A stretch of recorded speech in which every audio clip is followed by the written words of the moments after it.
Good morning, ladies and gentlemen. I want to thank you for turning out for our pre-K through sixth grade parent question and answer session. And we want to thank everyone for submitting their questions beforehand. We wish we could do this in person, but unfortunately the regulations would not allow that, nor the system. This is not a Zoom meeting. It is Zoom for us, but this is a broadcast. So we wanted to tell people that if you're streaming it on a device or your phone, there are some technical issues that could happen for you. It's not inside the district, but it's with outside providers. So at first, I'd like to ask Mr. Giancoli to explain that so parents know how to possibly adjust.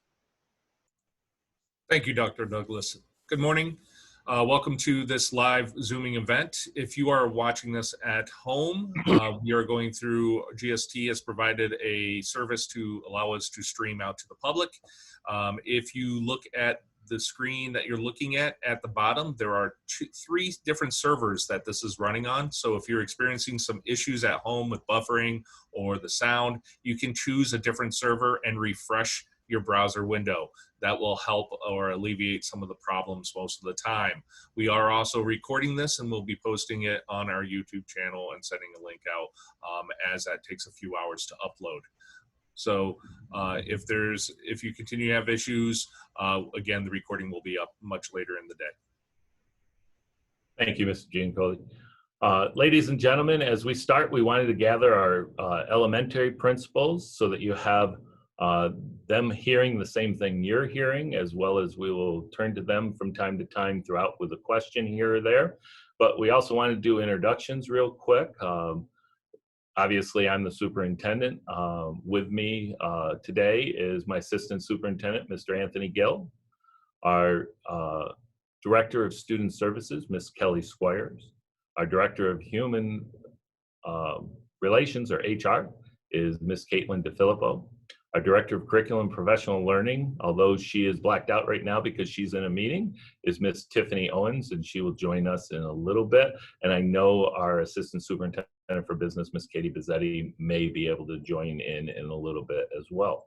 Also joining us, our director of technology, Mr. William Giancoli, our director of transportation, Mr. Peter Wilcox, our director of facilities, Mr. Michael Coughlin, and also our principals, Mr. Patrick Patterson from Gardner Road, Mr. Michael Bostwick from the intermediate school, Miss Elizabeth Scaptura from Big Flats Elementary, Miss Anne-Marie Manikowski Bailey from Ridge Road, and Miss Patricia Sotero, or Patty as everybody knows her, from Center Street. So I think that does it with the introductions. We have a lot to get through today, and I know people are not planning on being here for the whole time. It will be videoed, so if you want to go back and check, our experience is that these have been running about an hour and a half to an hour and 45 minutes.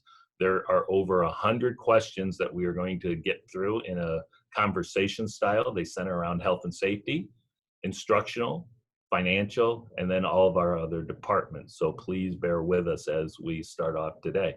Please understand that we've tried to maintain through our Explore, Empower, and Excel vision the primary purpose, and we have a presentation that you will see that's being put up, although we'll be off to the side and you'll see my screen go into my nameplate. I'm still here. It's just I'm working with some other people in my office as well. And then you'll see me coming back and forth as I make sure we cover all of the questions throughout. So please understand there's a lot of things going on and working at one time. In addition, as we go through this, you know, our plan development, first and foremost, went around safety practices and procedures. In addition, we want to make sure that we take care of the whole child and social emotional well-being of not only the children, but our staff and our community as best possible. But our children are our primary oversight. And then most importantly, this is not easy. And as you see me looking to the left, I'm in my office, but I have all the information over on the side. We want to make sure that everything at the different levels are as developmentally appropriate as possible.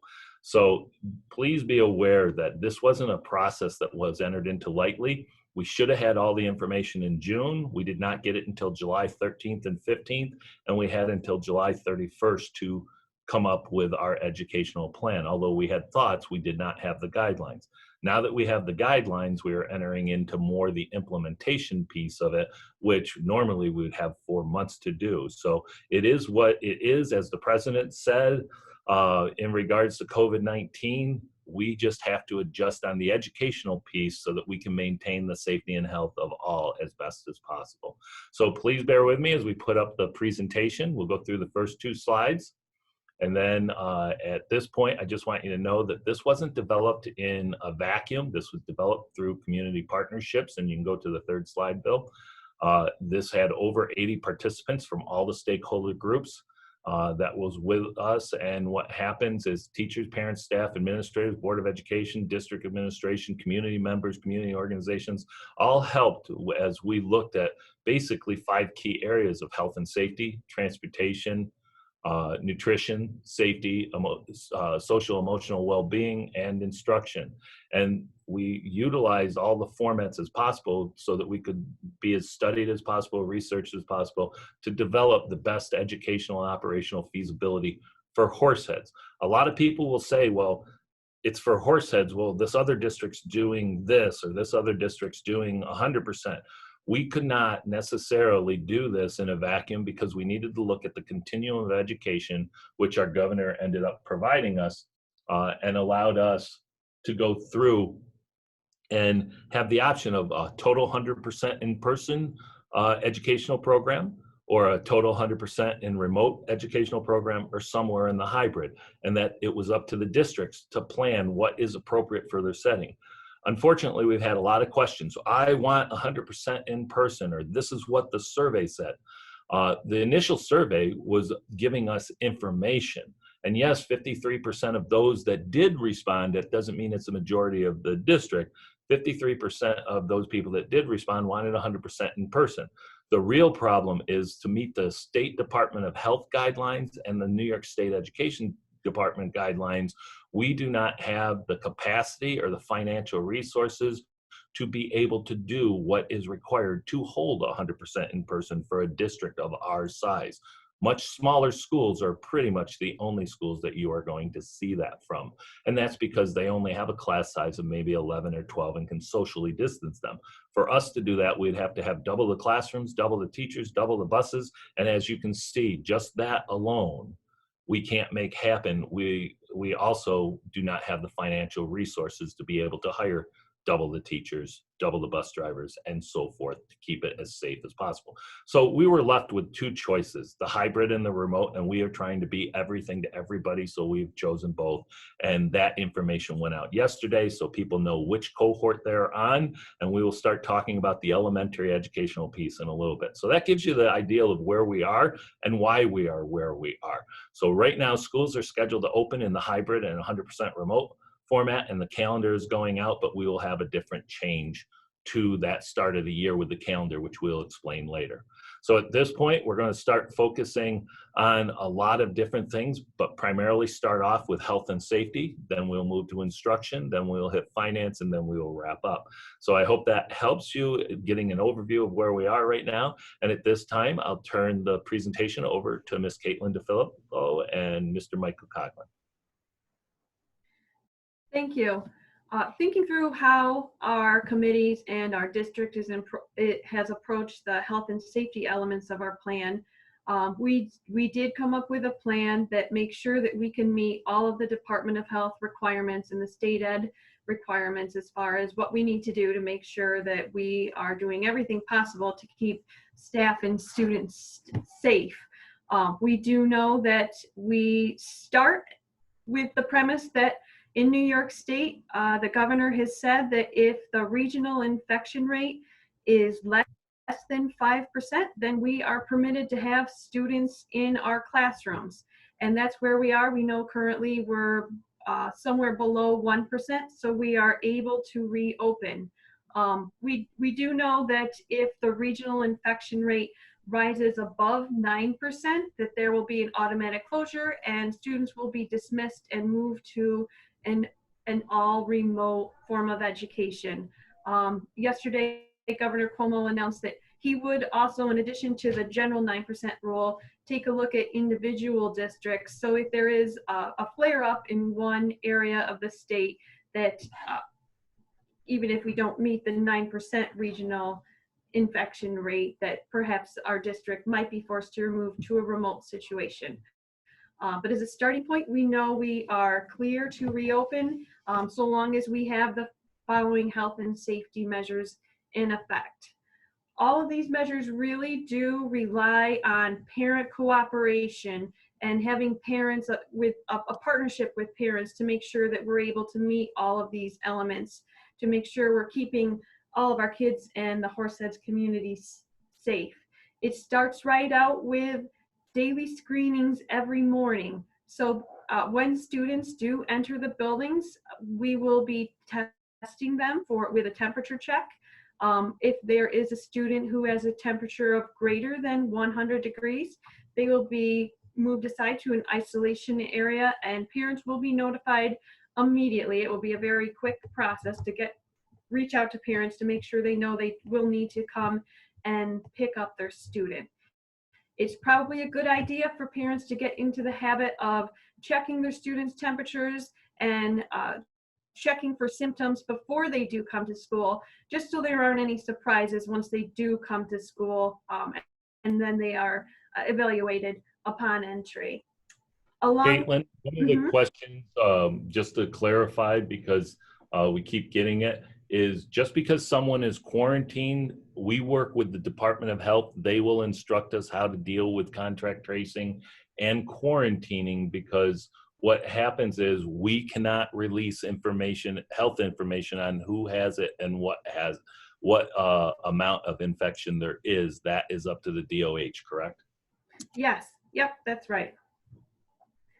Together with the daily temperature screenings, we also will have a periodic screening, and we're going to approach this on a weekly basis with students, where parents and families will have to certify that they have not been the student has not been in close or proximate contact with anyone who has experienced COVID or tested positive, or they have not traveled from a state with widespread community transmission.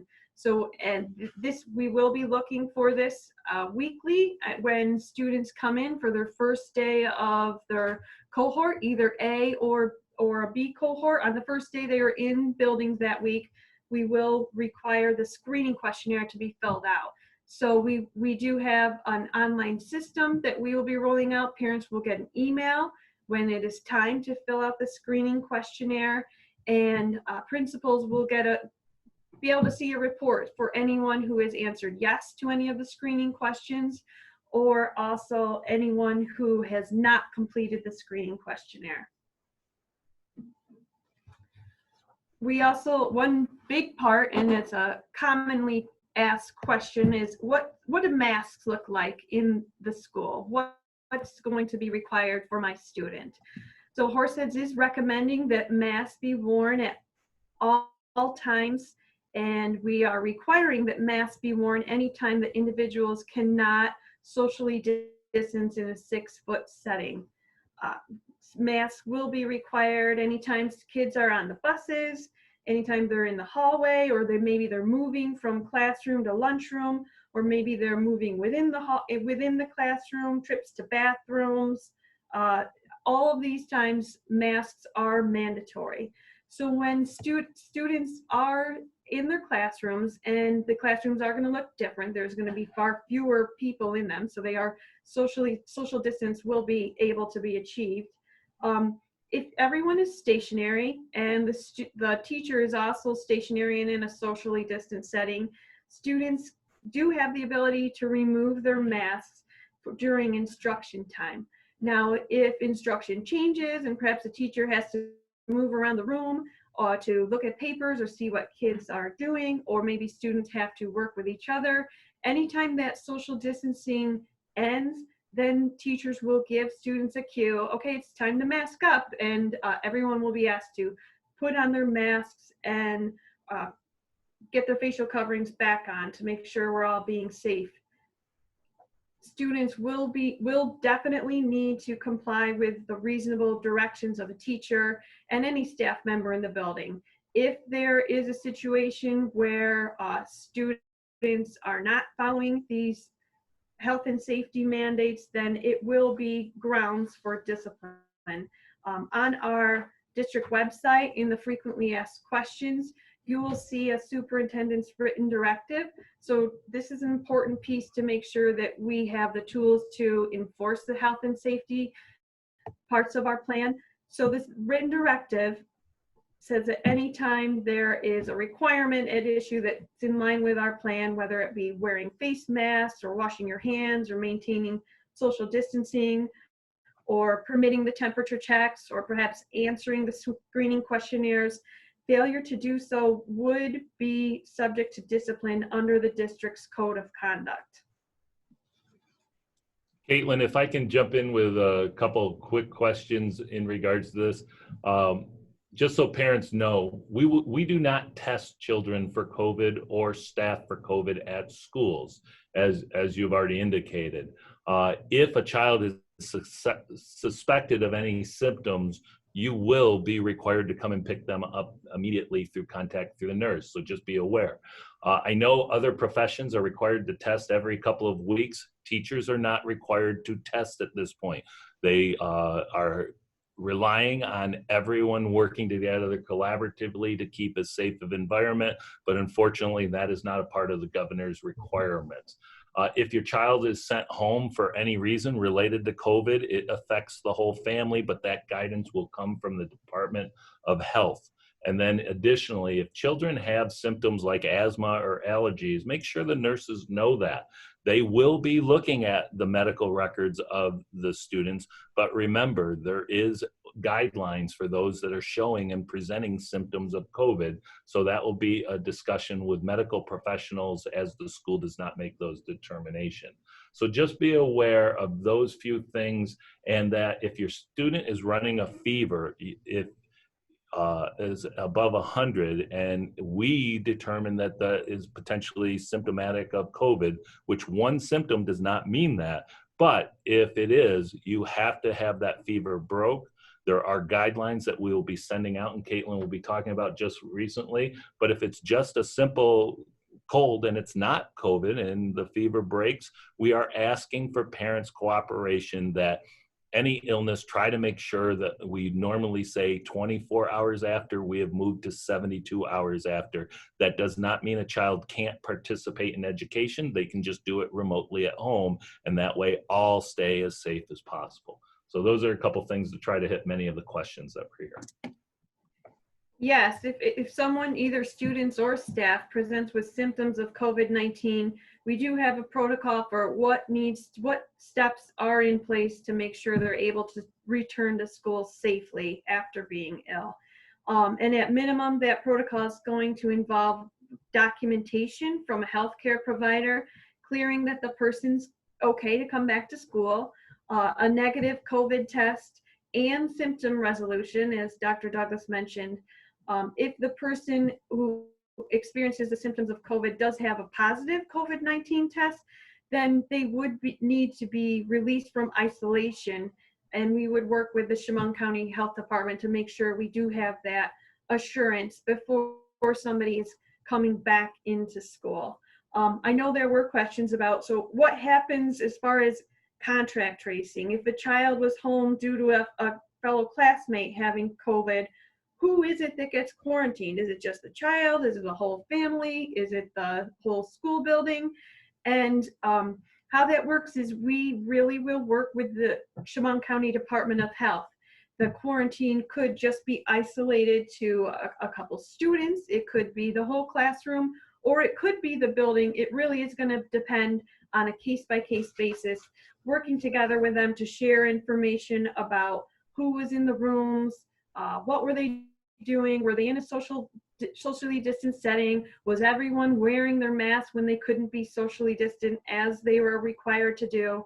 And they will help lead us through that. We do have experience working with Chemung County Department of Health over the last few months. We have had obviously 12-month employees have been working in the building throughout June. So we're used to working with Chemung County Health Department on these issues and following these contract tracings. And we have a good line of communications, and we really will rely on the public health experts when it comes to contract tracing and how that's going to work, and what then following what additional quarantines might need to happen. Yeah, and it's probably good practice that if your child is sick and presenting with a fever, please make sure you consult a doctor as well. That always helps, and helps for the two-way dialogue between the doctor, the parent, a three-way, doctor, parent, and the school nurse. We will try to be as understanding, but safety is our number one process.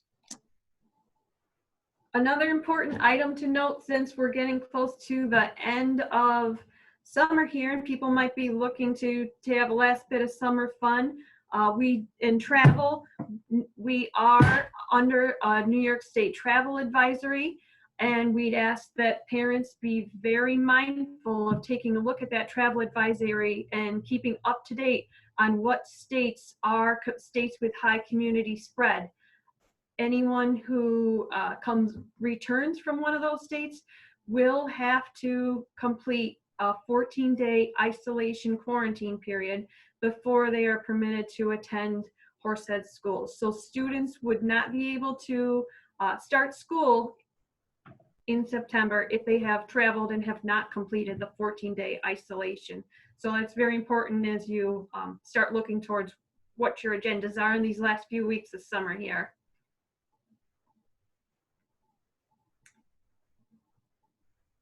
Mr. Coughlin, would you like to help walk us through taking a look at what the district's approach to cleaning protocols?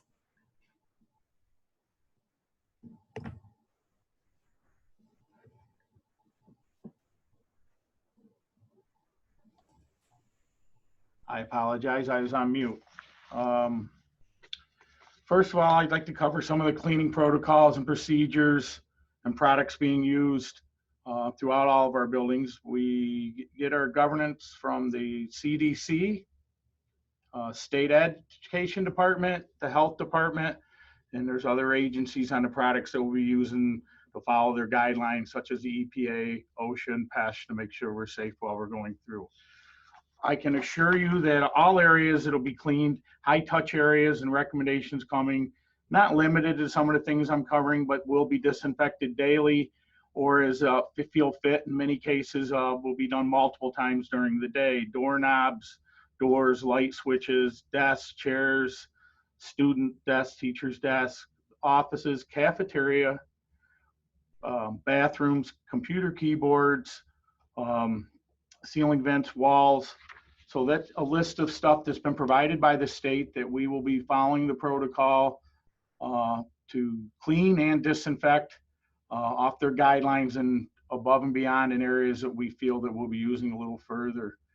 Along with the products that we'll be using, we have secured some fogging and misting machines that we'll be using at times on certain areas that we need to be cleaning to help with efficiency as we stay up with the new technology and the chemicals coming out under strict guidelines and following the procedures. There's proper PPE and using them, as well as making sure that they've used at a time that students and staff won't be in there. So that'll cover all the cleanings, and all the buildings will be followed by this.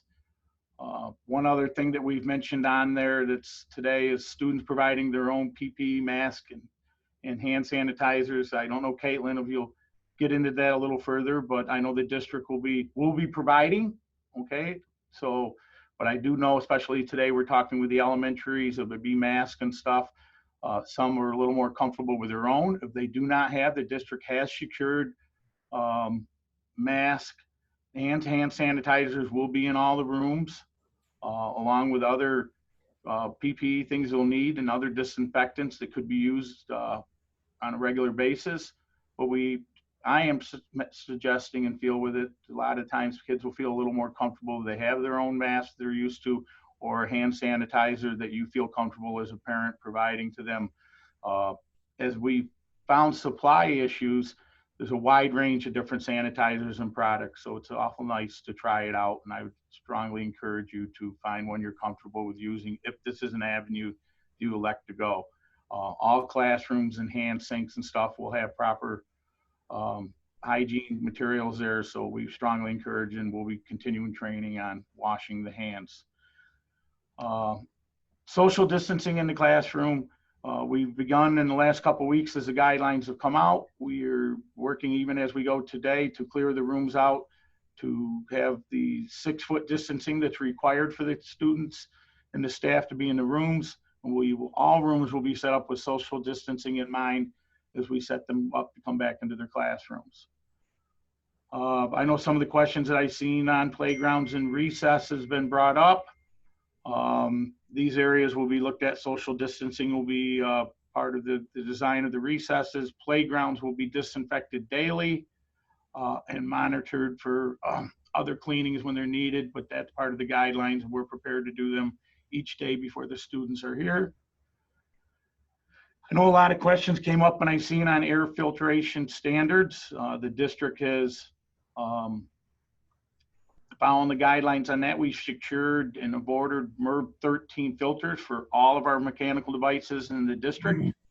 We are working with our engineers and third-party consultant as we put them in there to make changes in air filtration. But for years, we always follow the standard. We must use a minimum of 10% outside air at any given time and make up the air depending on the classroom in a short period of time. We will be making modifications for 100% outside air as long as till cold weather comes, running a little earlier and running longer each day to maximize the turnover of fresh air in the rooms. And this will be done in all areas throughout the district. And we're continuing to work on that right now. Not so much tied to COVID, but it has been brought up to concern on second floor rooms as the district is looking at all these spaces. We are thinking the beginning of the mechanical system being turned on a couple hours earlier, way before students and staff here to turn over. We're hoping this will help with that, as well as the different additional fans are being secured, and we'll be monitoring the temperature of the second floors. So there are a couple things we put in place that we've heard as the surveys have come out that we'll continue to monitor and make adjustments and modifications to make sure that we have an educational setting for staff and students as they return. Mike, a couple questions in regards to your areas is, I know usually you do regular air quality checks at any of our buildings, but regular at all of our buildings as well. And usually they come back with better air inside than it is outside. Additionally, can you speak to about kids bringing their own antibacterial wipes, face shields, hand sanitizers, and so forth? Sure, Dr. Douglas. First on the air filtration, the district's been under construction for the last couple of years. We've been on a regular basis of checking there. This is something that we take very serious in the district. Many different respiratory things for individuals that don't affect one will affect others. But during this time, we will continue. There will be routinely air tests done in all the buildings. And you are correct. A lot of times we find, since the filtrations and the other systems we have, depending on what's in the outside air at that particular time of year, we find our air is at a higher quality than being just outside. Not all the cases, but this has been what we found coming during construction. As far as the devices that you were talking on, the PPE, Dr. Douglas, we have secured shields, and we are allowing that, if a student feels comfortable in a room, but better off with a shield, when they are in their 6-foot setting, and they're going to be allowed, and no one's up and around moving the room, that they could have their mask off at that time. They may feel more comfortable with a shield as well. We secured some, but we strongly encourage, or I'm strongly encouraging again, to get your child used to that. Have them try that out at home. Make sure they're comfortable with that. And I know a supply list will be coming out. I feel it's important we do it district-wide, what they can bring, but there's been waivers in these unprecedented times. A couple of years ago, some of these things they did not want in the classrooms due to cross-contamination and stuff, but they're feeling at this time they're allowing them. And I strongly encourage, again, coming back, if it be the mask, if it be the shield, and if someone does not have the ability to have them, we are providing them. We as a district have secured thousands and thousands of masks, students and adults, as well as our sanitizers and other PPE they may have. But we are allowing them to bring their own individual in. I would work with your child again. I think if they bring a mask, or they're even talking some of the sneeze guards that some have been asking about for the desk, that you bring them home nightly. You disinfect them. So we just make sure they're being done. There are certain things that can't go on some of the shields and sneeze guards that you're having in the disinfectants. But so that would be a process to work with your student with. But we are allowing those, and we strongly encourage that. But I want to assure all of you that if someone does not have the ability to provide for themselves, we definitely have them. They may forget that day getting on. There'll be extra masks provided on the bus, and some of the other PPE will be throughout the building. So no one will go without. Yeah, and it's important to point out, the face shields and stuff are at the parents' and students' discretion. The school district would not be providing face shields for students, but it is something that we experience could happen. Right now, we are looking at potential desk shields, but financial limited resources make it difficult, as well as the ability just on supply as whether or not they would be here rapidly. But we are also considering looking and working with the PTAs for those parents that might like to have that added comfort as well. In general, we're just trying to make sure we're being everything to everybody as much as we can. Caitlin, anything I missed or anything else you'd like to chime in on that we've? No, I think you did great. Thanks for explaining a bit more about how masks will work in conjunction with face shields, and reassuring everybody that if the mask breaks or gets lost, we've got extra on hand, and we'll have them available at different points around the school and on school buses as well, to make sure that if a kid hops onto the school bus and if their mask breaks or if they forgot their mask at home, it's okay. We got them covered. We will have masks available for them. Yes, as we get ready to transition, thank you, Mike and Caitlin. A couple of questions parents have asked is, will we go back to 100% this year? I do not know. Honestly, that will ultimately be the governor's decision based on what happens. So please be aware of that. In addition, the school schedule is set right now. I know parents have said, well, I put in for this and now I might want this. We had to draw a line at some point because we have to try to do 4 months worth of work in less than 4 weeks. We are in that position. We will be adjusting our calendar at the start of the year, where that calendar is being sent out, just so that the calendar is hopefully helping us get a little extra time, because we're going to talk about transportation, because now we have to reschedule our entire transportation department based on those A days and B days.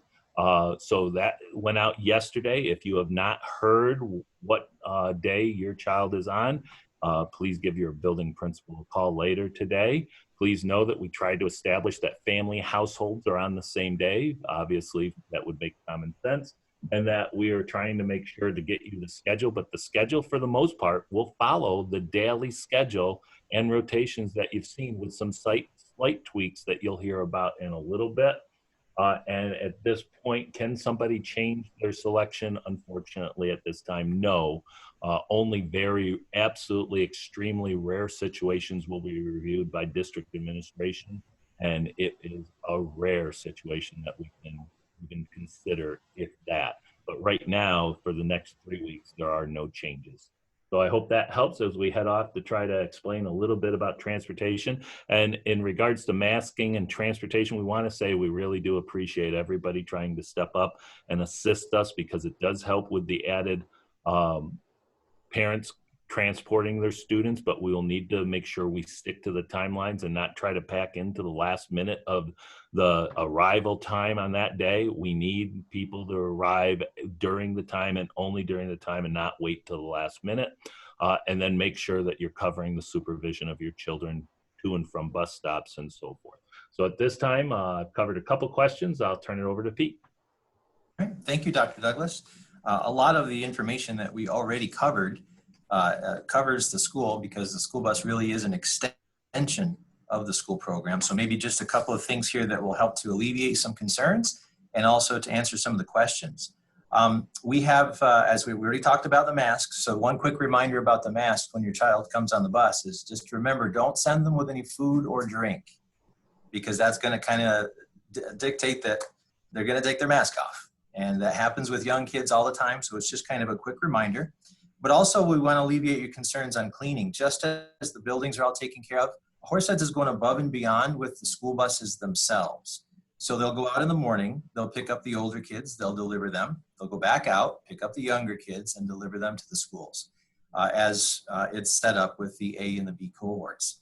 So between every one of these routes, the buses will be cleaned. Then when they come back in the morning, they'll be cleaned again. And the same thing will happen in the afternoon. So we just want to make sure that you know that we're doing the best and, well, really above and beyond what's required. Social distancing is still very important on the bus. So we're not going to be doing more than one student per seat. Now, there are going to be some exceptions where there's a couple of children or students from the same household. So that'll be nice. And then we will social distance according to how many are in the seat. Also, routing. So that was just touched on. So we were just given the information. Dr. Douglas mentioned that we're trying to do so much work all in a very, very short period of time. So literally, we are rerouting not just one set of it, but several sets because of A, B, and because of AM and PM. We're making sure that our routes in the morning are the same as the routes in the afternoon. That way the footprint is the same and there's less cross-contamination of children.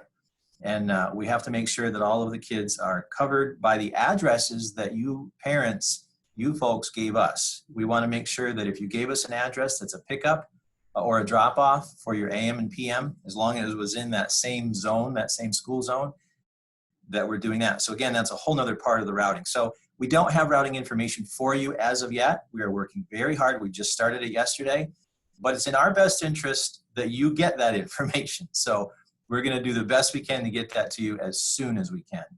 But we really want to encourage communication. It is also in our best interest that we know what you need and what your child needs for transportation.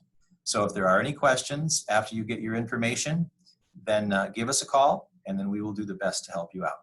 Transportation is a very, very busy department right now and will be for the next couple of weeks. Not that anybody else is any less busy. These folks have really worked hard. So I appreciate working with these ones. I just want to express that. And anything that you have as questions, let us know.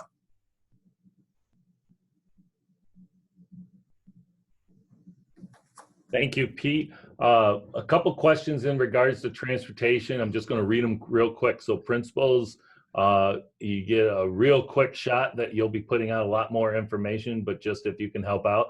What time are drop-offs and pickups? Will we have a new one for intermediate school? I cannot find information on the website. Have drop-offers, pickup times changed? What will drop-offs by parents and pickups look like?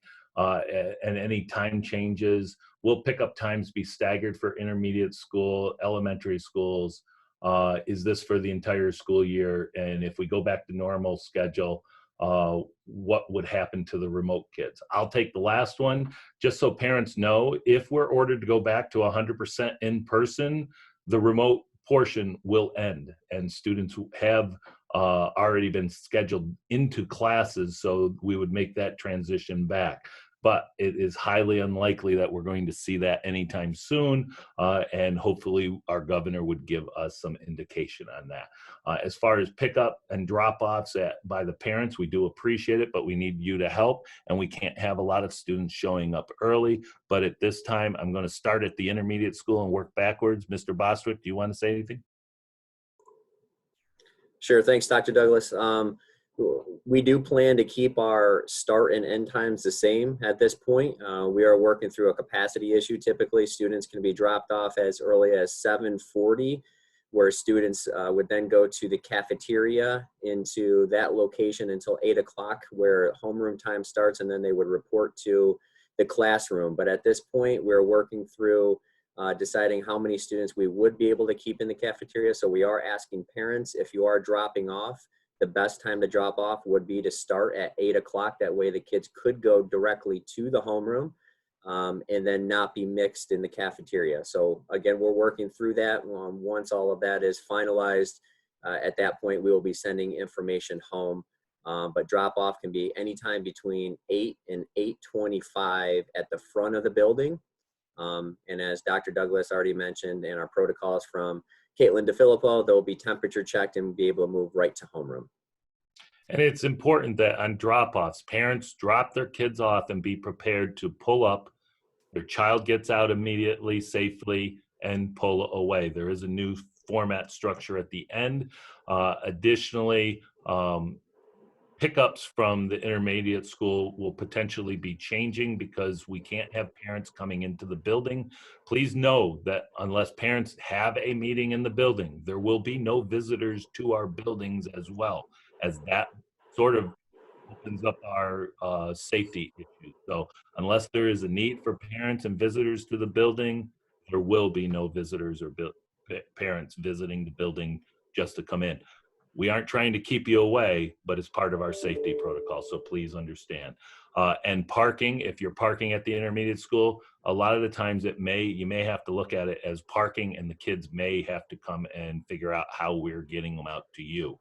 So just be aware of that. I know Mr. Bostwick will communicate a little more as they try to plan that out, because that's a major change for them. But on the brighter side, we're trying to make this as safe as possible for everyone. Also, And if I could, I'm sorry, just Doctor. one last thing, Mike. Parents, as you said, we'd normally open up early and the kids would have a waiting space. We may be reviewing that and only opening our doors at a set time, like Mr. Bostwick said. Remember, there will be half as many people coming to school and even under half as many people. So that should also assist with anybody that's dropping off. Mr. Bostwick? Yeah, just one additional thing. While we do expect half the amount of students to be here, we are anticipating there will be more drop-offs than students than normal. And because of that, this would be a great opportunity to remind you as we pull up, and I'll be explaining these procedures further when you get information home, that you don't have to drop off one car at a time. We do ask that as you pull up in that main lane in the front of the school, that you pull up and you can drop off as many as 10 cars at a time. If you pull up even closer to the middle school doors and multiple students can get out of the cars at once, and we ask that you just get out of the passenger side so that we're not crossing the lane as well. So that's it from the intermediate school. Follow, if you're near sidewalk and park next to sidewalk, depart. Don't wait to pull up to the door. And also your 8 o'clock start will be offset from the middle school, so you will not be having any issues with the middle school, correct?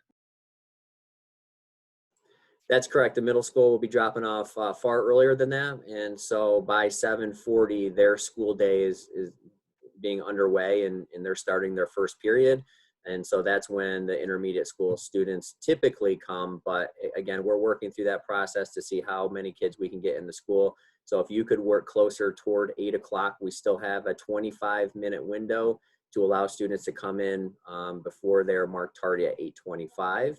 And if temperature checks are an issue and it's taken a little bit longer than anticipated, if they're dropped off prior to 8:25, even if they don't get to homeroom by that time, they will not be marked absent. Temperature checks will not get in the way of a student being marked tardy or on time.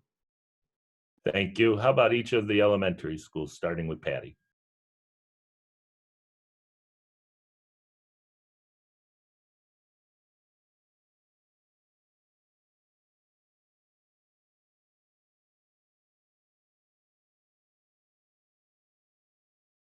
Patrick, are you there? How about start with you? My Hi, apologies, I talked, but I was on mute. go ahead, Mrs. Satara. I'll let you start with Center Street and then I'll go with Gardner Road. I'm so sorry. I'm so sorry. I just realized that. Basically, our operation is going to be the same as intermediate school. However, we accept students to come in at 7:45. We would need to know again from parents, just for our total capacity for appropriate social distancing in the cafeteria. When students are dropped off early, we do have them sit in the cafeteria until the bell starts at 8 o'clock. For us, we need to have students in the classroom by 8:15. That's our normal standard operating procedures. However, again, not to be redundant of Mr. Boswick, but with the different types of temperature checks and so forth, that's not going to be a deterrent about them being tardy, certainly for class. Typically the 8:15 is the time. As much information as we can receive from parents at this time on about what the timetable will look like. We understand there's, positions going on in employment, and other people have other responsibilities. We're trying to do the best we can to be as flexible and accommodating as possible with parents. We want to be able to help you, but also assure that we're doing everything appropriate that we need to for our social distancing and health and safety of our students. Mr. Patterson, if you want to jump in. Thank you, Mrs. Sotero. So I don't want to be redundant. It's all the same protocols for Gardner Road as Mr. Bostwick and Mrs. Sotero mentioned for their buildings. The layouts of the buildings do offer some different opportunities. So at Gardner Road, in front of my parent drop-off loop, we have access to the gym and the cafeteria. So I do plan on splitting half the families to enter into the cafeteria and half the families to enter into the gym, just to provide for a little bit more space and social distancing. So again, those protocols will be sent out. Our drop-off loop has been going great the last few years. Mr. Boswick said it really well. We can drop off multiple cars at the same time with multiple families getting out at the same time. So we don't need to wait until you're first in line to let out. So we need to get as many of the students out of the cars so we can do temperature checks and get them into their location as soon as possible. Because we do anticipate more drop-offs. Even though we're 50% capacity coming in, we do expect more drop-offs. So your flexibility in helping us with that, and definitely being on the passenger side out onto the sidewalk, is huge. So again, those specific details will be shared out in our communications prior to the start of school. I think that'll turn it over to Mrs. Bailey at Ridge Road. Thank you, Mr. Patterson. Thank you. I want to make sure I was not muted. And again, very similar to what the other principals have been sharing, it will be the drop-off alongside of the building where the students are getting out of the passenger side of the car. We do ask, at Ridge Road, we have a very long sidewalk, and we do ask that they start getting out farther down, so that we can exit the cars quickly and do the temperature checks and get them in the building. We will have both the gym and the cafeteria utilized in the mornings for students that do need to be dropped off between 7:45 and 8, so that we can maintain social distancing. So that will still be going on.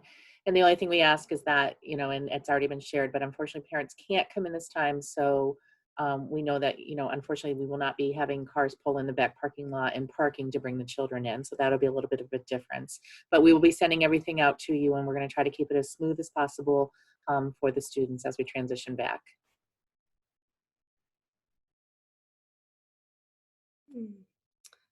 So I'll go next for Big Flats. Unfortunately, we don't have that long sidewalk that sounds like Mr. Patterson has and Mr. Bostwick has.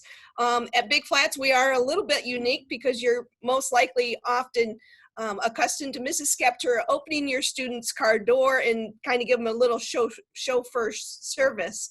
Unfortunately, because we too do expect to have more drop-offs, I will not be able to do that. But we would ask that once you do get to the curbside of the parent drop-off loop, that you do let your children out. And then, as Mr. Patterson and Mrs. Bailey had stated, we too hope to be using both our gym and our cafeteria, but we will have staff available to direct your child to which location they need to go to. So we do suspect to have a lot of people available to help direct your children. So we can keep everything moving as smoothly as possible. We again too can have the drop off between 7:45 and 8:15. Thank you.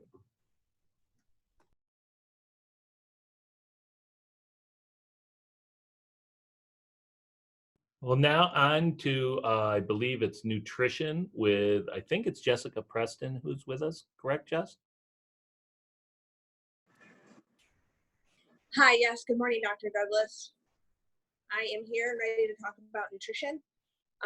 So as other departments have been saying, the cafeteria will also be enacting some recommendations by the CDC and the Department of Health. Our on-site nutrition services will provide socially distanced dining with a cafeteria pickup of individually portioned foods, and we will be working in collaboration with building administrators to get this set up. Any shared tongs or other touch points such as that will be going away. We will again be partnering with the wonderful transportation department for our off-site meal program.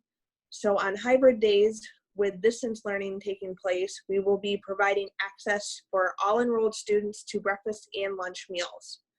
The breakfast and lunch meals will be available in meal packs for 3 days. So students enrolled for 100% distance learning will have access to a 5-day meal pack with 5 breakfasts and 5 lunch meals. This is going to be very similar to the weekly meal program we have enacted throughout the summer for the emergency meal services on Wednesdays for pickup or delivery. We will be following up with instructions for how to sign up for meals in the hybrid and distance learning program, so stay tuned for that. Also, with that being said, it's important to note that the free emergency feeding program that ran from March is going to end here in August. That means that students are going to need to have a completed free reduced application to access free meals. Anyone without an approved application will be enrolled as a full paid student. At this time, the free meal application is available on the school district food service website. And if anybody has any questions on that, please feel free to contact me here in the office. And that's it for me. Thank you, and we look forward to serving you. Thank you, Jessica. Just a couple of updates as I'm looking through some of the questions. As we were talking about mask wearing, people are wondering what the discipline will be. Obviously, we'll try to address the discipline as leveled to the understanding of the individual. However, please understand any failure to wear masks or situations where the district are being told that my child will not be wearing a mask will be dealt with by the district and may require a change in educational placement in one of our plans. Please understand that we are looking for everybody to be collaborative, flexible, and work together to make sure that the safety and security of our students and my staff are paramount in these decision makings for the betterment of the Horseheads community.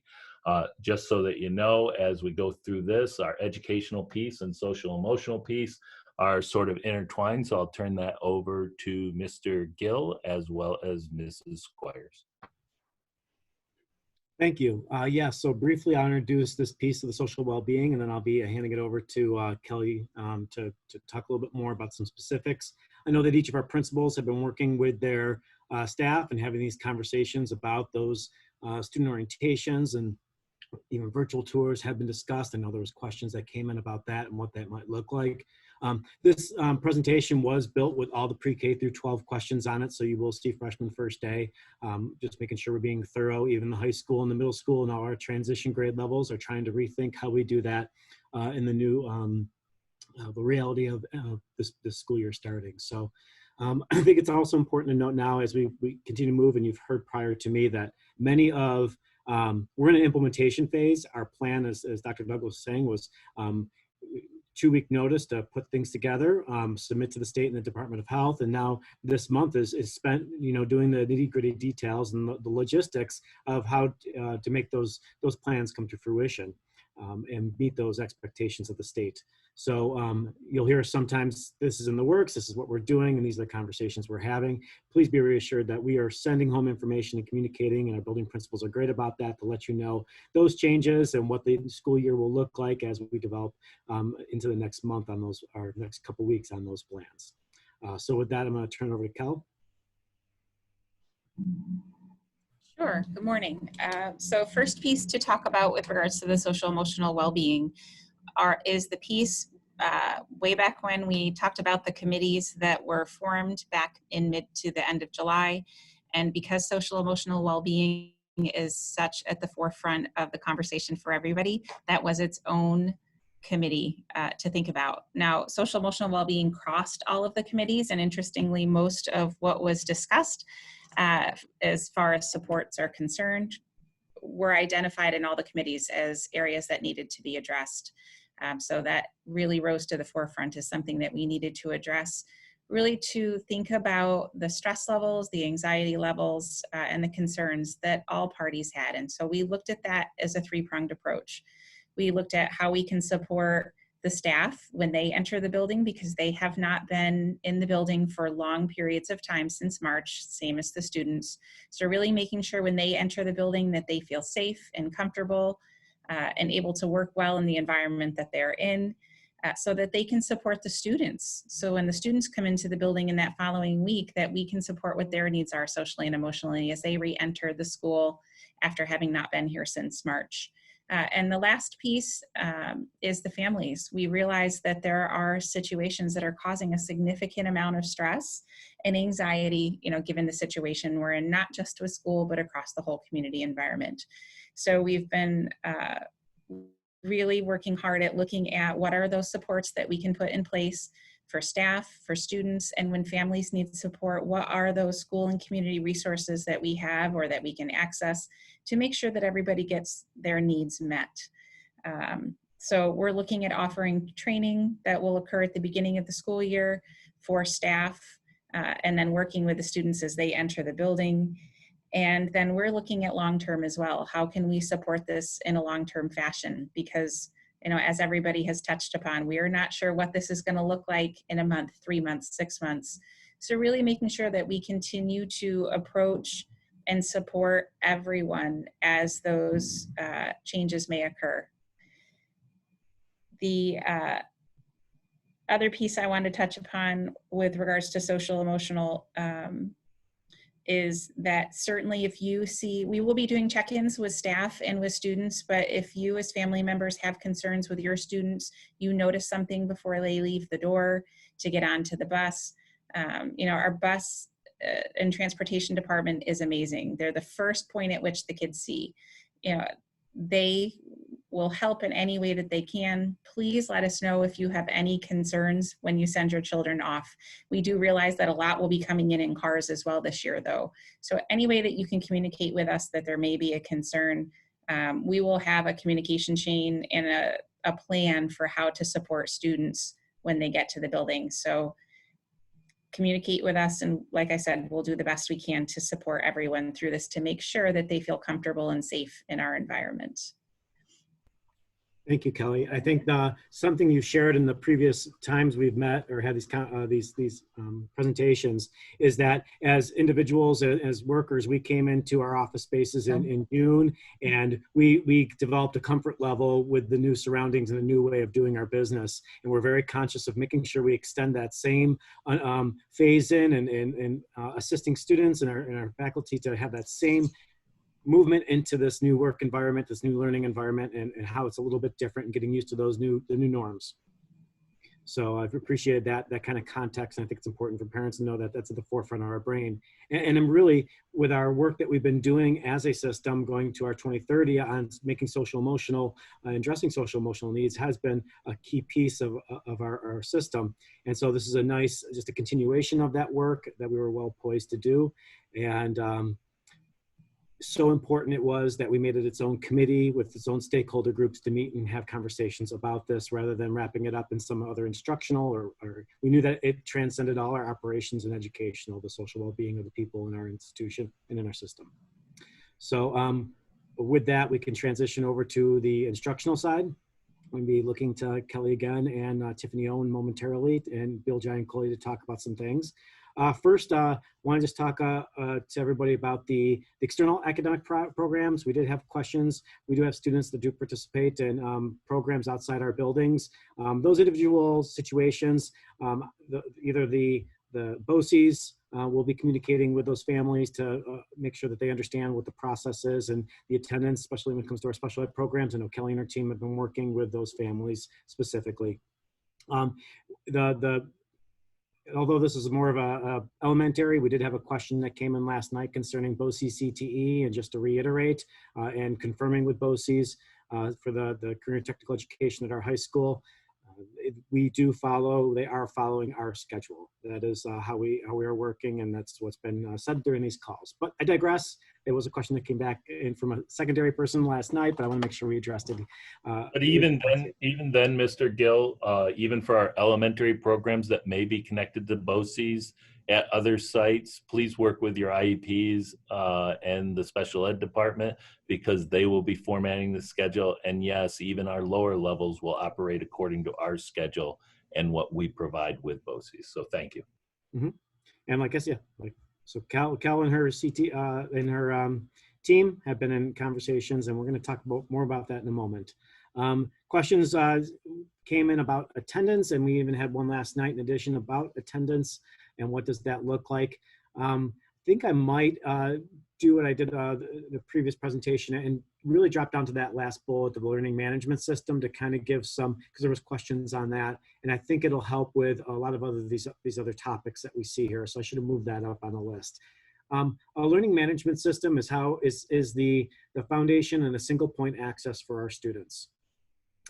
It connects our student management system, and it connects all the tools that kids use in the educational programming, whether it be YouTube, Microsoft Teams, Microsoft 365 apps and programs, Google Classroom, Nearpod, Flipgrid, all these variety of tools that we use and have always been using, and obviously came to the forefront in the spring in our education delivery, are now going to be housed, and we're going to work to embed them in a single point of access for a kid. So then they go to their ELA, they go to their math, there's a section and a place, single point access, that all that work that our teachers have done and those connections to those other tools are harnessed into one spot. Now, why I bring this up when it has to do with attendance, because if a student is connecting, let's say, asynchronously, not in live interaction, but sometime at night or later on in the day, that it's noted in the system that the child has accessed and has gone in and has done the work and at what time they did the work. So we are required to have, attendance taken. The learning management system allows for that access point to show that a child has gone in and has done some work and is on that system. So that is the intent. Where we do have to be very aware is when there's connectivity issues. And I know that our principals, our support systems and staff, and throughout our teachers will work with those kids that might have connectivity issues. We know that from our surveying and from our conversations and from what we saw in the spring, we do have some families that will have that connectivity issue. And we can't mark a kid attendance because they can't access due to certain conditions. Can't jam a kid up in that way. But those are select and few and far between, and we will provide education to those children. It just looks a little bit different given connectivity issues and broadband and accessibility. But no, in a moment we'll talk about our efforts to increase connectivity in the area and provide increased internet capacity throughout our district.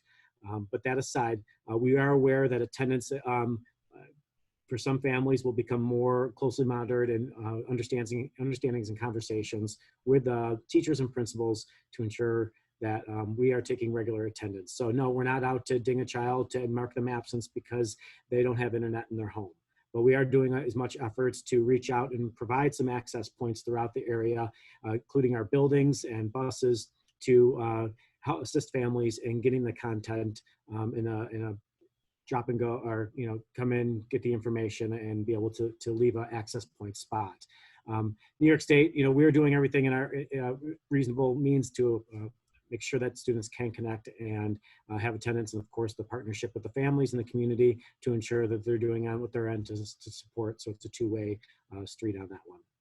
We do have very clear understanding and great conversations, and I have Tiffany talk to it in a moment about that developmentally appropriate synchronous and asynchronous. We do have a very clear understanding of what it means. My own 7-year-old, case in point, and the expectation is not that they're going to sit there and look at a computer for 6 hours. That, matter of fact, a senior, anyone on this call would go through fatigue fairly quickly if that was the expectation that every day we stare at a screen for 6 hours in this kind of environment. So the synchronous, in-person, live interaction, and asynchronous are important even at the forefront of our brain as we look at our educational delivery at the elementary and our primary levels especially. I'll let Tiffany speak more about that in a moment. No, we had questions. If I can just interject real quick. I had to step away for BOCES's phone call. Did you by any chance cover the fact that when we get to our lessons, both virtual and in person, there's a question about, can we be provided with all the lessons up front because we have tutors and so forth, and they'd like the lessons beforehand. It's our position that we will be going through and working on the regular day, and our teachers will not be providing lessons ahead of time for tutors, that all of this would be something that tutors could access afterwards, correct? It's a kind of a difficult question, but as far as providing information to tutors, no, the anticipation is that we approach our learning process in a kind of a 1 week structure, because of the nature of the hybrid A and B, A days being the Monday, Tuesday, the B days being the Thursday, Friday, that in preparation for any ancillary or materials that need to go home for a student to have on Monday, Tuesday, we have to think in a week block that the previous week, we got to make sure that information or things are sent home when we have those kids in person, and we're working through systems to provide that to 100% remote kids. So I can't say no, there won't be lessoning ahead of time. It's just more of the teacher will be planning ahead so that they can ensure that the students have the proper materials when they're working from 100% remote that next week. Because every single day there's got to be that regular and substantive interaction, as it says quoted here, with an appropriate certified teacher, regardless of the delivery method selected by the child, the parents and the child. So the alignment, there was questions about, what are we teaching? Will we be teaching? There was ones very specific about culture and what are we teaching there? We will continue to follow our state standards and our curriculum work, as Tiffany will talk about momentarily, that we have been working on, and when it comes to our essentials and our essential learning. And that feedback loop is imperative and a requirement of New York State, so that teachers are providing feedback and support to children and families, so that the learning continues forward every single day, regardless of the platform. Tiff, did you want to talk a little bit maybe about the learning management system or some of that curricular? Sure, I'd be happy to. I would first like to say that we are continuing to work through this process and add details to the plan. There are so many components to review when developing this plan. So I can assure you that as a team, we are working through each of these to ensure that students are meeting the academic progress that they need to be, and all of their needs are being met. We will continue our current curriculums. We are going to be having teachers provided the opportunity to work through the essential learnings and making sure that they address the social emotional learning in addition. We are going to continue with our work of cross-curricular content to ensure that students receive all instruction. For example, we will be embedding social studies into the ELA curriculum. This is nothing new. This is something that some of our teachers are already doing. We just want to make sure that students are provided that opportunity. And we want to really make sure that for all the different instructional models, that there will be daily live check-ins with their teachers, as well as opportunities for supports outside of the lessons. We are working to give opportunity to students to engage in all subject areas, regardless of the instructional model. In regards to the learning management system, this is really something that will be very clean for parents, that they can check in, and it'll be very consistent across the district, pre-K through high school, for one single sign-on, so that all of those opportunities, I know Tony, you spoke about that already, are going to be right there for students to really, really understand and be very, be a part of the learning and their educational progress. Thanks, Tiff. As has been mentioned, and I can't emphasize enough, we are very aware of the expectations and that developmentally appropriate nature of what a kindergarten or pre-K student, is able to interact. Although I know that when my child was 4 or 5, the iPad came quite easy to them when it came to certain games. And I think our learning management system is set up in such a way that it is very user-friendly for younger ages. But we also know that there's tactile and fine motor and those skills that require to have information on hand and ancillaries to be given to children ahead of time so they're prepared in the remote learning aspects or in person. That kind of leads us into something on the next slide, which is that supplies, the resources. I'm gonna jump the second one, and then Kelly, I'll come back to you on that first bullet if you don't mind. So supply lists are going out. Some of them might even be posted already to some websites. Those continue to be put out. There's questions about, do I need to purchase stuff for home? Do you have to have it at school? Do I have to have both? We are looking to in means and ways of taking like some of our what we call our manipulatives, especially at the youngest grade levels, and our phonemic awareness and our small little items that students use in the classroom, and seeing if we could purchase more of those so that students have their own individual manipulatives for our math and ELA or phonics programming. These items can be shared. There are books, paper packets, but there are certain rules and timeframes that have to be followed, by Department of Health to ensure the exchange is possible. So yes, books will still go out and come back. However, there's a set time to which they can't be used. Packets will be exchanged in some way. These ancillary information, as I mentioned earlier, that might have to go out to a student hybrid group on Thursday or Friday so that they have it for Monday and Tuesday. It's especially true at our primary levels. Distribution, if they're in person on those 2 days, then obviously that information goes out then to make sure that they have them in preparation for that weekly way we're going to approach the instruction and the learning, but also the distribution to the remote families. We are open for business. Families can come to us to receive. We'll have to work out that procedure to make sure that students are getting what they need when they're chosen 100% remote. The grading system, grades will follow and go into the traditional model of the teacher and the grading systems that allow. I'm sure there's going to be a lot more collaboration between teachers on everything that we've been talking about to work smarter, not harder, and work together to formulate these processes or instructional approaches. The grading system will follow through. On our end, we are very conscious and flexible to ensure that a student isn't being dinged just because they didn't have the connectivity, or there's some other situations that arise because of the a home or family situation, which, as I referred to earlier, with those special circumstances that will work. Our teachers and our administrators and our building staff will work with those situations to ensure that we're not dinging kids for those situations. And then, so distribution back and forth, and we'll talk more about that in technology. Kelly, I might as well finish the last two. The assessments, New York State, 3 through 8, as well as at the Regents level, we haven't heard any different. We don't operate until any different. If New York State says that we have to give them, and we have Department of Health tells us it has to be given this way, then that's what we need to do when it comes to our 3 through 8 assessments. We were moving towards computer-based assessments in many of our grade levels, so that would be conducive to continuing to give those, but the flexibility hopefully would be there, so we maintain our Department of Health requirements to give those tests if required. So until we hear differently, we plan as such. And performance-based academics, there were questions specifically about physical education, music, at the higher end, those science labs, or even the FOSS kits that we use in our elementary levels, as well as this is family consumer science, more applicable to our secondary. And there was a question that came in last night about participation in music and band, and what does that look like? We will move forward, obviously. We're required to move forward in the New York State curricula in all our areas. Our performance-based do pose a challenge, given the 12-foot rule on some of the music and PE requirements, and the hands-on experiences that we see in some of our coursework. I could tell you there's been regional conversations amongst educators and hosted by BOCES to talk about what this might look like. New York State Education has provided some guidance on how to think about these particular performance-based academics differently and what that classroom instruction would look like. Say Art, what does that look like now in this new remote learning?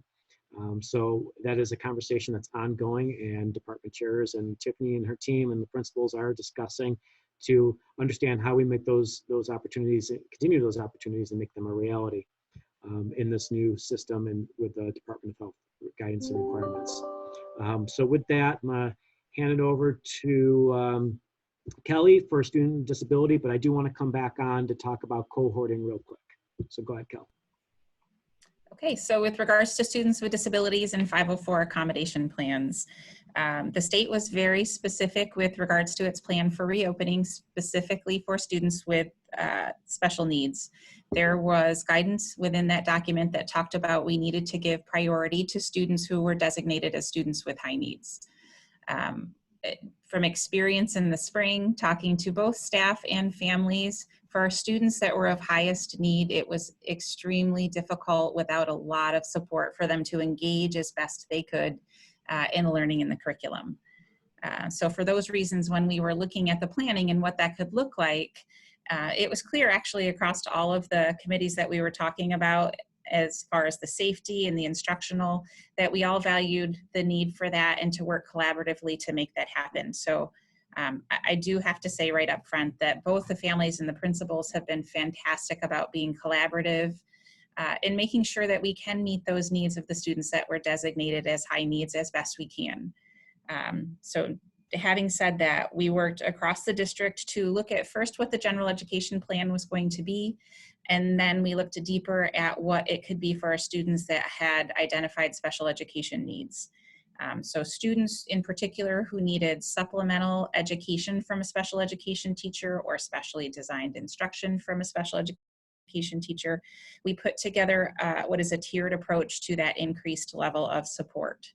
So for 504 accommodation plans that have program modifications and test accommodations only, by that I mean no special education teacher is attached to them, it is really business as usual. They are important. We understand that they have, you know, their own unique challenges and needs that we feel like we can address through that general education learning plan and environment. Still having access to things such as if they need extended time for their notes and that's tests and that's identified, we can work with that. We can get them their class notes. Any of those pieces that are, you know, designated as program accommodations and test accommodations, we can handle remotely as well as in person for that 2-day hybrid experience.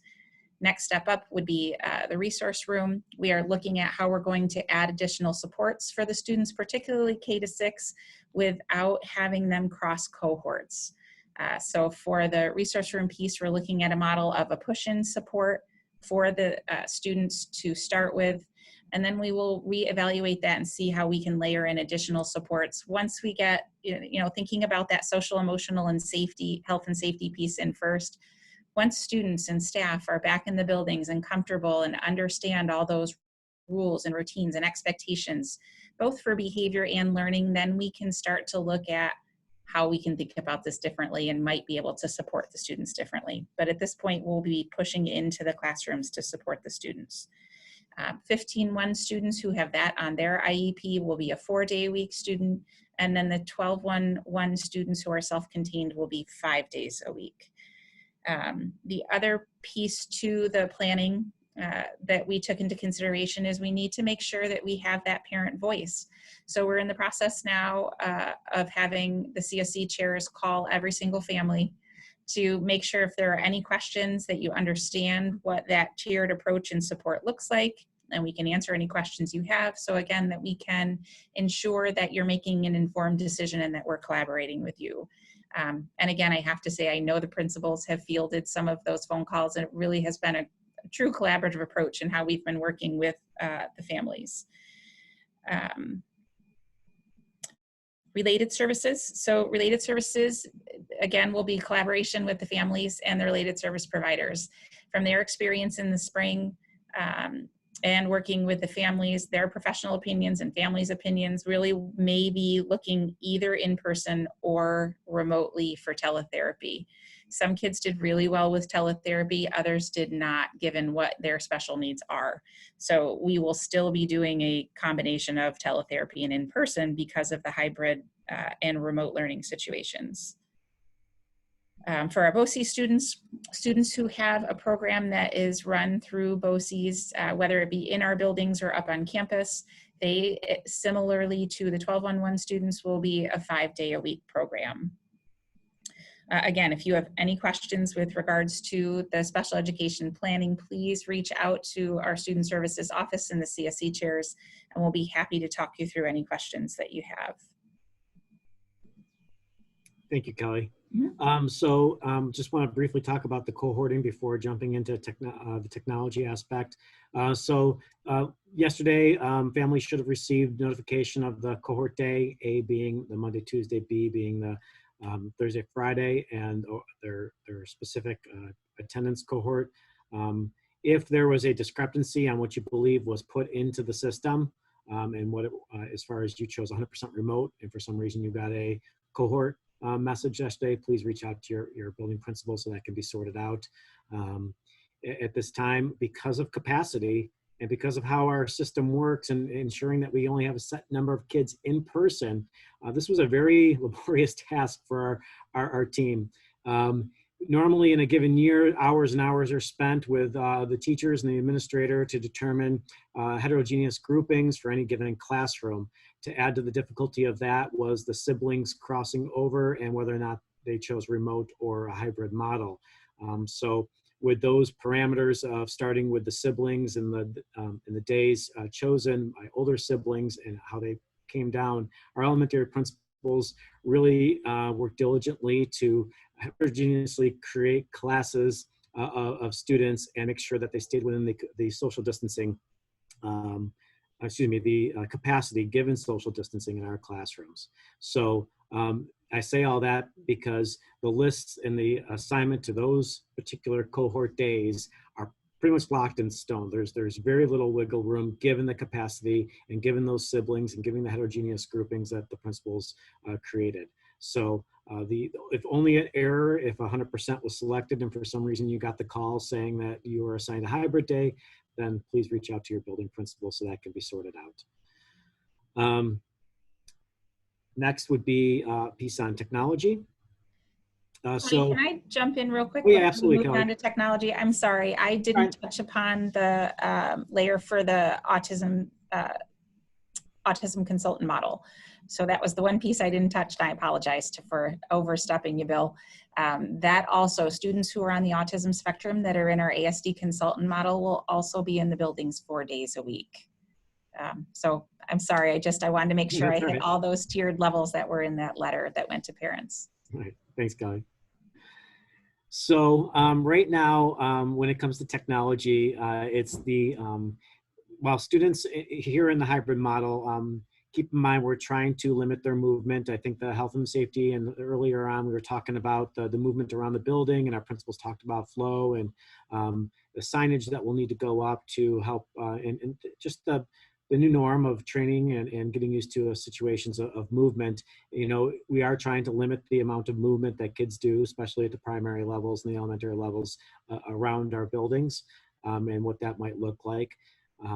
We also know that given those factors and the system, in the spring, we probably deployed close to 900 devices out to families. We were fortunate enough to be able to do that with the notion that we didn't have to have any computers here in-house because there was no students in-house on any given day. We're entering a new system to which we'll have both kids that are remote and hybrid on any given day of the week. This does require and possibly add additional resource allocation that needs to happen.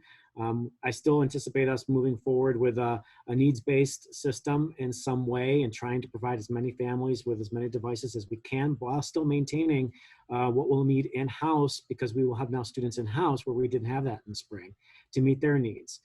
We know that our younger levels, there's what does that look like to use a device and to carry a device, or those are the conversations, of course, we have to have.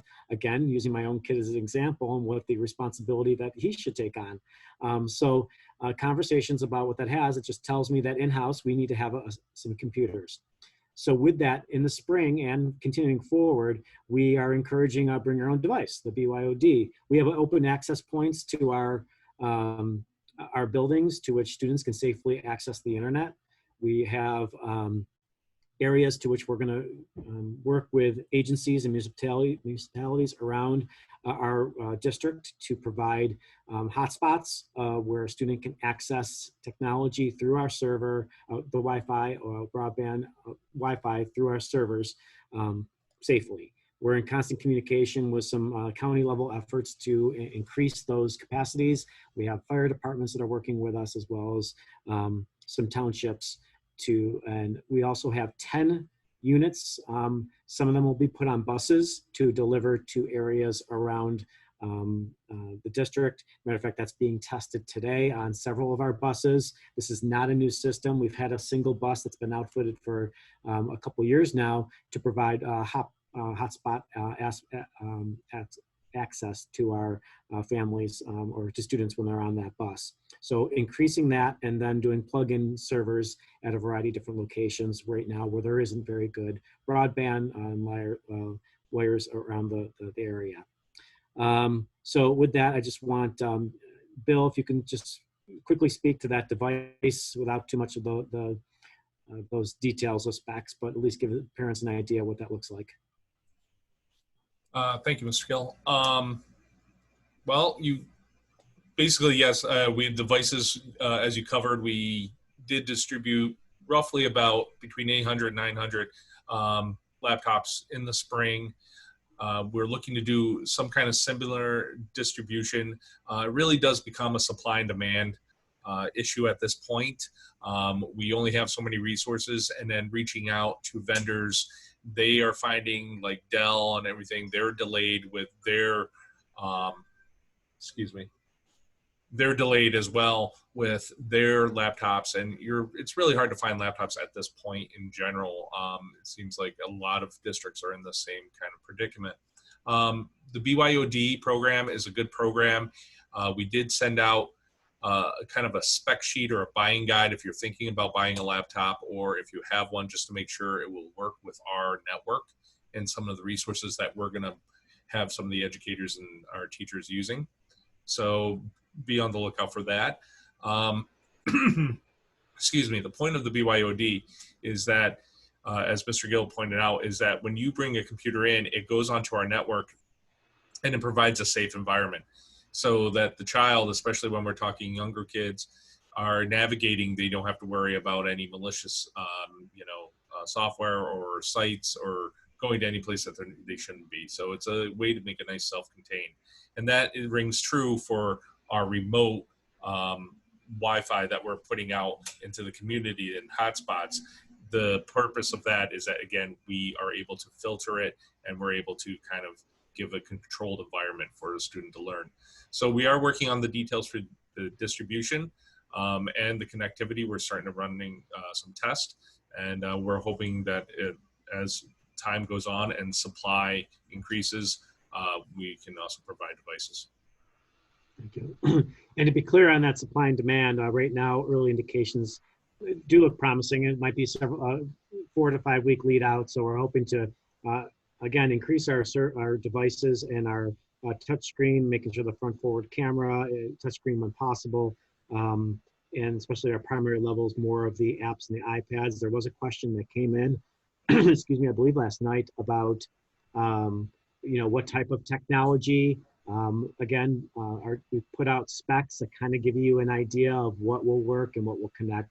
So for those wondering, rather than getting into all the specifics of RAM and details of the specs of the computer, reference that. We'll make sure that it's on our website and accessible, so you can see if the device you currently have will work with the learning management system. Is a web-based, so there shouldn't be issue there, or app-based, in ensuring that your children will have the right ability to connect if you have a device already at home. But other than that, we will do what we did in the spring to provide additional devices throughout the community. It would also be important to note here, both Tony and Bill, is that by students bringing the device in, especially as the grades go higher in grade level, also helps them work with the teachers to be very familiar with the program and format that we're doing. Also being familiar that a webcam is highly recommended and needed and mostly comes on all devices at this point. But by getting the students used to working with the technology on a daily integrated basis with our staff, that will also assist parents at home, even at the youngest grade levels. But please also remember that a phone is not really a device, even though it works a lot like a computer. If that is what you are considering a computer device, please consider our loaner programs as we go through this. We are trying to make sure that we can get to a one-on-one nature when you're at home as well as when you're in school. So it's highly recommended to make sure you have appropriate travel packs and backpacks, things for protective carrying of those devices as well. Right, and to be clear, with the assistance of those that are able to provide devices, we can get closer to that one-on-one, but right now the district can provide, and we'll have to, in some instances, provide a laptop, and we're trying to avoid the 2-to-1 to students in the household with one device. And obviously that's something we want to address and try to provide families with what's needed. At our primary levels, the use of device might be lessened with the more tangible materials that will be sent home for students to work with, rather than just always a device required to do some of the instruction. Well, we are in about the last home stretch of about the last 10 to 15 minutes as we go over some of the other areas of inquiry. Tony, can you get that and hit any of our other chat questions with a big focus on childcare and what we can do and what we cannot do for other childcare out there as well? Absolutely. So I'll run down this list, and you'll see childcare is that last bullet, and a very important one to many on this call with our own children. So, but just to start, we do have some extracurriculars that we find at our elementary grade levels. Some of those might still run.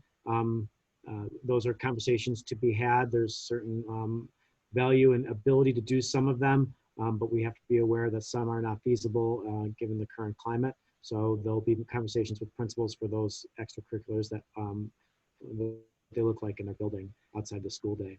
Code of conduct, I think we've discussed, that was mentioned earlier as far as, yes, it is still enforced. And as Caitlin mentioned and Tom have referenced, we continue to enforce that, and it is required regardless if it's on the Zoom call or elsewhere, or obviously in person as normal. A specific one that we've mentioned in previous ones was vaping. I believe, Tom, you've talked about one that's specifically, but obviously not more for the secondary, not the elementary level here. The calendar and daily schedule, snow days. Tom, we did have a question that came in last night in addition, just for the clarity of snow days. I'm not sure if you wanted to address that one specifically. I will handle that because I've got to also show the start of the school year. Okay. But I'll do that. All right, well, I'll move on. You want to come back to it? We'll come back to it then. So the communication, the who to contact, we have always had a flow chart that's been made available. It's part of our communication protocol of when you have an issue on X, Y, and Z, contact this person first, then in kind of a chain of command. So that still is in process. Know that because of, like we did in the spring, we want to make sure we're offering technology support when a student is using a district device. One thing that we've all mentioned, operationally and instructionally, and New York State mentions it throughout their plans, both the Department of Health and the Department of Education, is this need to, they use the word train, to educate, to understand. So parents, students, community, staff, people on this call all have some training or understanding of the expectations under these guidelines and under our plan that's derived from that expectation from the state. So we do know that we have to provide additional learning and training to make sure we're on the same page. That I say that because I think when we talk about the communication, who to contact, I think as a system we'll have to revisit that to make sure that these new nuances are clearly articulated on who you might contact given a particular issue that's new to the scenario. That's not one we've traditionally had to think about, but it'll still fit into point of contact to clarify. And currently we have that, and I would recommend if you have questions, obviously your teacher and your principal are normally your first point of contact for many issues. And then yearbooks, I think that was more of a middle school question. Just elementary principals, I can see you if there's a thumbs up. Are your yearbooks are done, correct? Anne-Marie, Patty, yearbooks are good? I can just vocalize to let you know that they had a misprint and they had to reprint all of ours. So ours has been delayed, and I did let Sue Parazola know that. All right, thank you, Patty. I knew there was a question that came in, but I think it was middle school. The middle school had some issues with their delivery, and many apologies from the vendor, and sounds like so Center Street as well. And so there's the answer to that question. And lastly, childcare, before I turn it over to Tom on the calendar. Childcare, we are in, as an employer, as well as a community partner, working with the Chemung County Child Care Council to assist families and do what we can to assist families in this new endeavor, this new world of having children in school only certain days. And the partnership started with as an employer, asking our own employees their need. I say this on this call to make sure that if you have a child care need, to be on the lookout from the Chemung County Child Care Council. They are surveying, they're meeting with, looking for space, they're looking for next staff in those spaces and what are those spaces available to provide. And then, my conversations with them about how do we provide internet access in those spaces, safe internet access, as Bill and I have talked about through our servers in those select spaces. So that is an ongoing conversation. Now that we have our cohorts set, I can work with them to let them know, give them an idea of numbers. Many of you have expressed it in a previous survey on your child care needs and kind of gave us some percentages to make some decisions, or at least to provide the county with some ideas of numbers of people, but given the new cohort A and B, much more solid information to help as a community partner and work alongside them. Tom, did you want to go into calendar? Yes, I'll go into calendar. If at this time, Bill, can you take down your share so I can have the camera?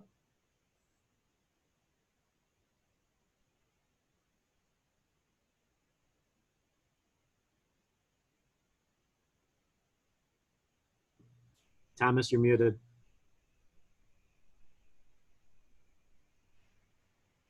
Tom, you're muted. Dr. Douglas. Sorry, I'm going very low tech here, so you can see the first week of September for the calendar.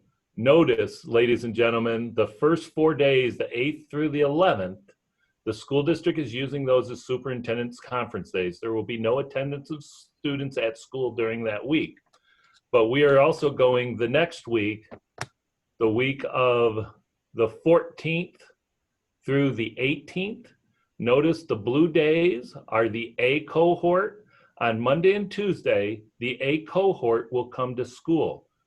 They are the only individuals we will be addressing during that time. In other words, the A students will be in school, the 100% remote students, and the B cohort students will not have school on Monday and Tuesday.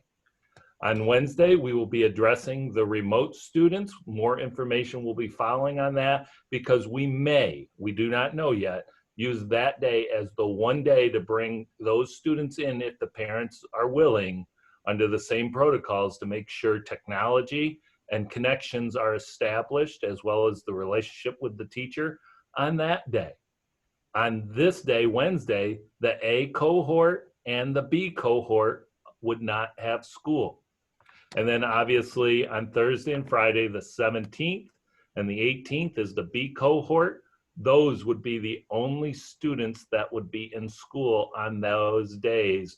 And the remote students, as well as the A cohort, would be off school on Thursday and Friday. Now, when you go to the third week, this is when we actually start with the A cohort, and the B cohort would be online, as well as the 100% remote students would be online Monday and Tuesday. So A would be in person, everybody else would be on remote. And then remote, everybody's on remote on Wednesday. And then on Thursday and Friday, the B cohort would be in, and A and the 100% remote group would be online.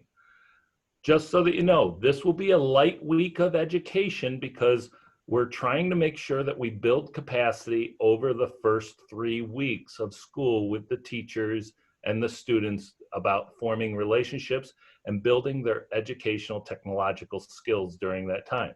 And then on the 28th of September, we continue with the hybrid version, and education really starts to take off that week in a much more daily manner for everything going forward. So hopefully that helps you with the calendar and the start of the year. We will be documenting that and putting it out in an email to make it a little more clear as well in writing so that you have it, but we wanted to give you that information as soon as possible. Please be aware that we've changed the calendar. Snow days will be different. What happens is with snow days, there's the potential that we would still have a snow day where we keep the students home and the teachers would still be teaching on that day.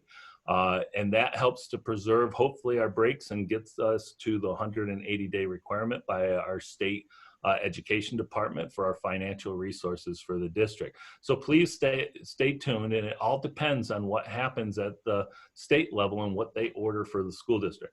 Unfortunately, we'd be able to tell you more, but we are at the discretion of the governor at this time, so please be aware. In regards to childcare, just remember, we will try to assist as much as possible, as well as the technology for those individual places, but that is a relationship between the parent and the child caregiver, whether it's grandma, grandpa, whether it's an agency, whether it's a church, and so forth. Please be aware that they can assist you during this time, and it helps as well potentially during their day. But there is off-time work where our teachers will be working all day long. Please, if you have questions, email them. But remember, teachers also need time to recuperate each day, as this is stressful on them and hazardous over the course of the day that they have their families. So we will have to use some protocols, and we will be developing a code of conduct for remote learning, such as when kids are at home and on remote, they should be dressed every day for school. They should approach the remote learning as if they're at school. The only difference is they have the convenience that they're at home. And please, as a good ounce of prevention, remember to tell your kids as a little joke, the refrigerator's not in the classroom, so please try not to invade it all throughout the day. Try to keep as much of a schedule for these kids, and that will pay off tenfold down the road. And I know that's not easy for everyone. So please be aware of that as the calendar and everything else. We had a couple quick things. Mike, I'm going to turn to you real quick at the intermediate school. Are you planning on doing anything in regards to touring or a virtual tour so that people understand for the new kids and the fifth graders coming in your building? Yeah, we typically have students come in for 2 self-guided tours in August after teacher placement's already been disseminated so that they know exactly where their classrooms are, so they can know if they're getting dropped off or coming from the bus, exactly how to get there on day one. Obviously, with the Department of Health guidelines, there are some logistical things that we do need to work through. We do still plan to do a self-guided tour, but we're trying to work through a system that's broken up where people can still socially distance and spread it out over the course of days. So we are still in the planning phases, but more information will be sent home at a later time. Once teacher placements are finalized and information is sent home, you'll be getting that in a direct communication through email describing what that process will look like. But we do want kids to feel very comfortable to come in on that first day of school. And one of the things we do realize that's going to alleviate a lot of that anxiety is to know exactly where they're going. So we're working on that. We are very, very excited to see student faces, even if it is with a mask, and seeing those eyes glowing, because it has been a very long time since we've had students in the building. So we look forward to having everyone back. And I just want to thank you all for tuning in today. And just real quick, masking at recess for everybody. Unless you're socially distanced, masks will be required at recess as well. I mean, those are the things that we have to understand. It's going to be different during this time. We did get a question about snacks. If you're in person, there will still be snacks built into the day, so be aware. Look for more information to come from your building administration.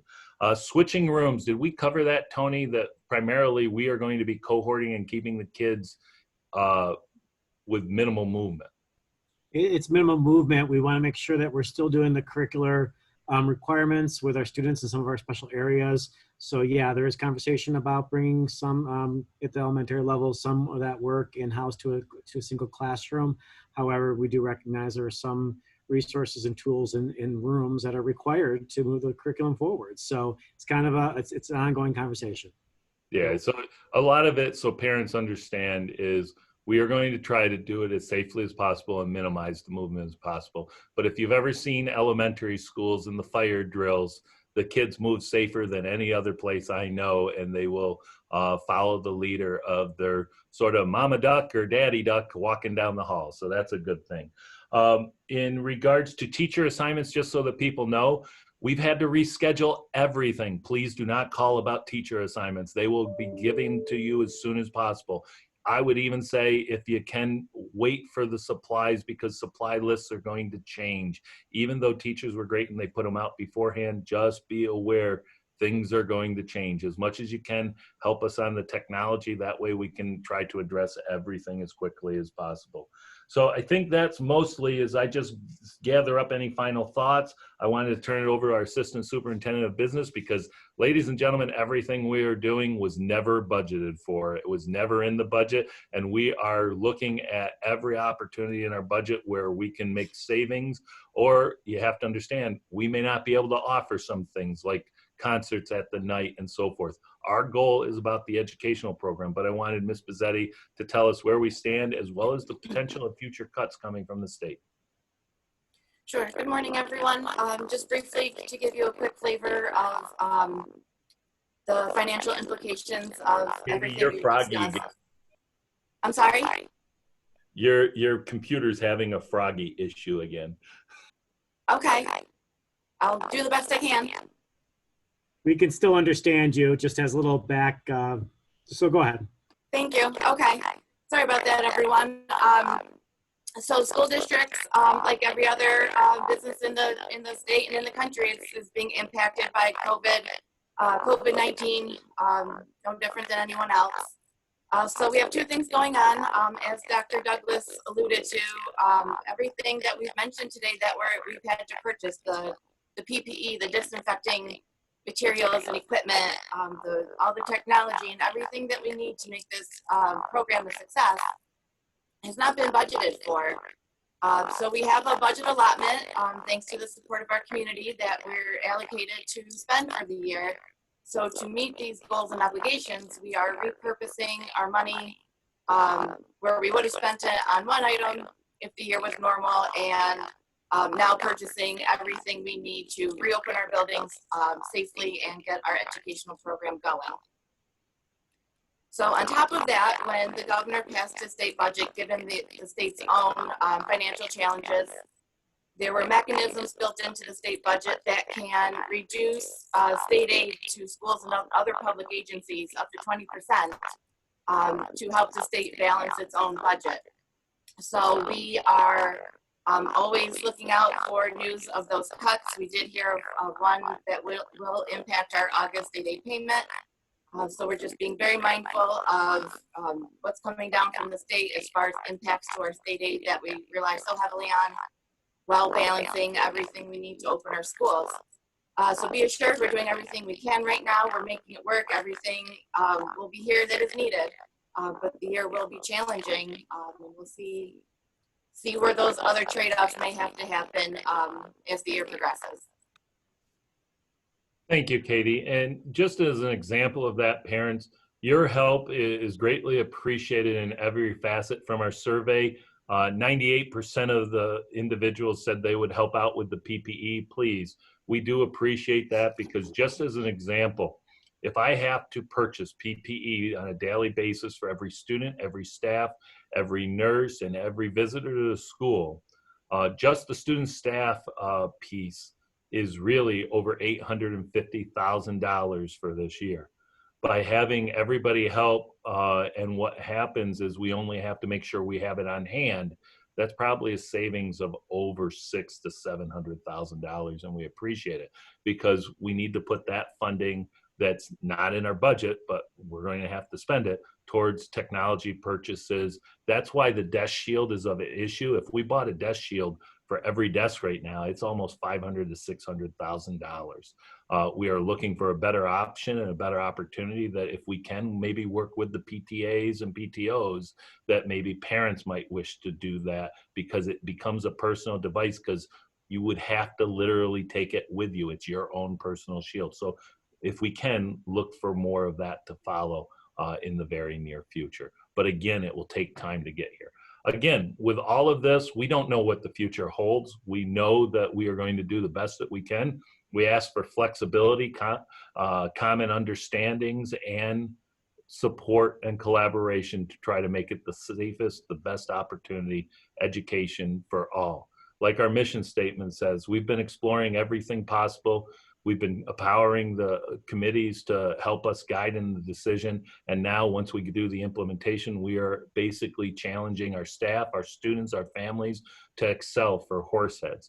Ultimately, we're all in this together, and we are trying to be everything to everybody.